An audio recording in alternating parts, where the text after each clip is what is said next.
it was you, I think, who told me a story about, was it someone in your family? It was a man, a white man, who married a black woman, and then after he died, what was that state? So this would have been Mississippi? Mississippi. Yeah, but and it's in the Harston book, Harston book, that he kind of got away from the family and he found another black woman. And she was a free black, but I don't know exactly how. I don't know if he freed her or if she was free. She was, wherever she was really industrious. Mm-hmm. And her name is probably in the book, I don't know her name, but they were married. But yeah, when he died, he willed her the land. So, because they had made a store or a successful farm or something, they were quite successful. Mm-hmm. And then the family didn't care about him until he passed.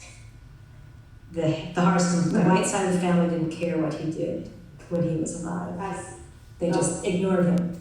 But once he died, then they swooped in and took everything away from her. And she turned around, the way a historian paints it is that she turns around and gathers herself together and rebuilds her own structure again. And then the question is, we have, which are wonderful and good, the resilient stories of Black people or people of color or women, but then there are so many other stories where people, lose their minds or lose their hope, and those stories don't make it now, and the stories that keep circulating. Because, even if they're hidden because they're hidden or they're just forgotten. They're just forgotten. The person goes. It wasn't remarkable, even though they were had a life.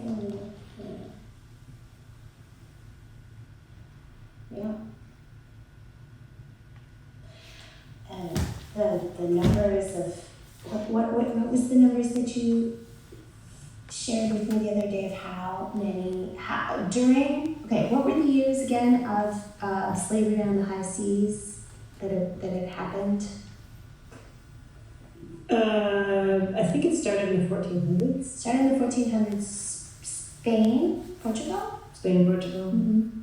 Portugal was the big one, but Spain, Columbus was Spain, Queen Isabella. Mm-hmm. And then it was England, funnily enough, outlawed it in around 1810. And most or 1807 or something. And before then, most of the slaves had come from Africa.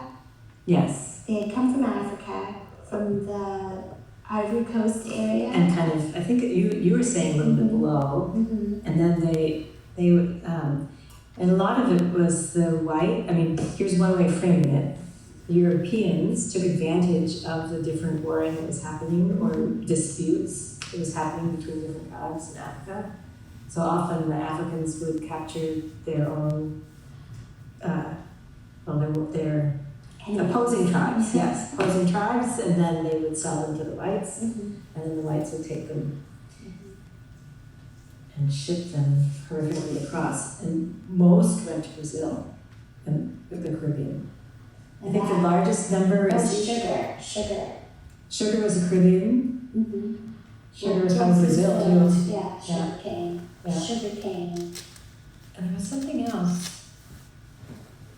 What did the world do before all this sugar?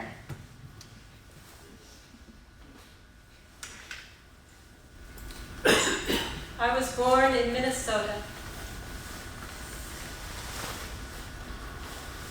I was born in Tanzania. I was born the year before Rosa Parks refused to give up her seat on the bus. I was born the year before Martin Luther King was assassinated.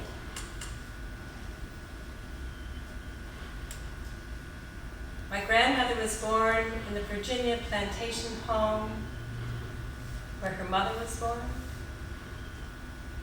Her mother's mother was born. Her mother's mother's mother was born. My mother was born in Duluth, Minnesota, first generation American. My father was born in New England. My father was born on a sustenance farm in eastern Tennessee, grandbaby to a freed slave and a Cherokee. Tennessee.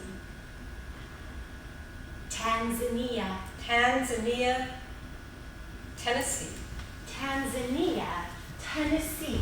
Tennessee. Tanzania.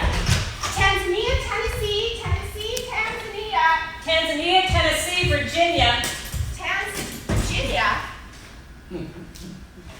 Tennessee, Tanzania. Tanzania, Tennessee, Virginia. Come on. Tanzania, Tennessee.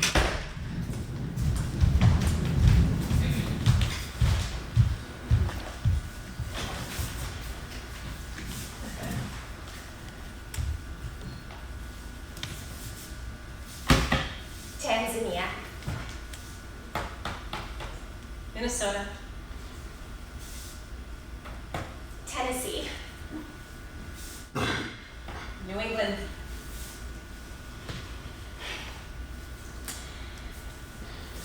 Virginia, North Carolina, Mississippi. Mississippi cotton. Ireland, Scotland. My mother's family came from Finland and took a boat to Canada and then dropped down into the Great Lakes.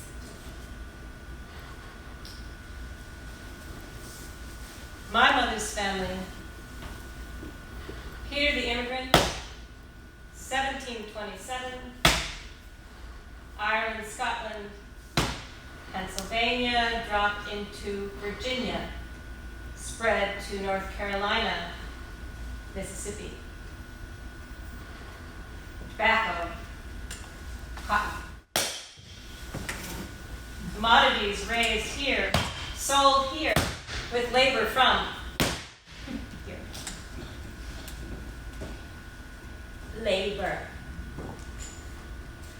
My father's family was stolen from here. Did the Middle Passage in the bottom of a ship for 3 months to somewhere here, I don't know where, and ended up in Tennessee.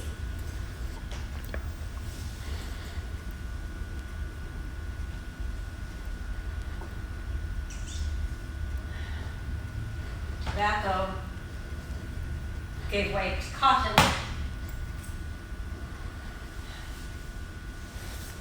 My great-great-great grandfather Hardin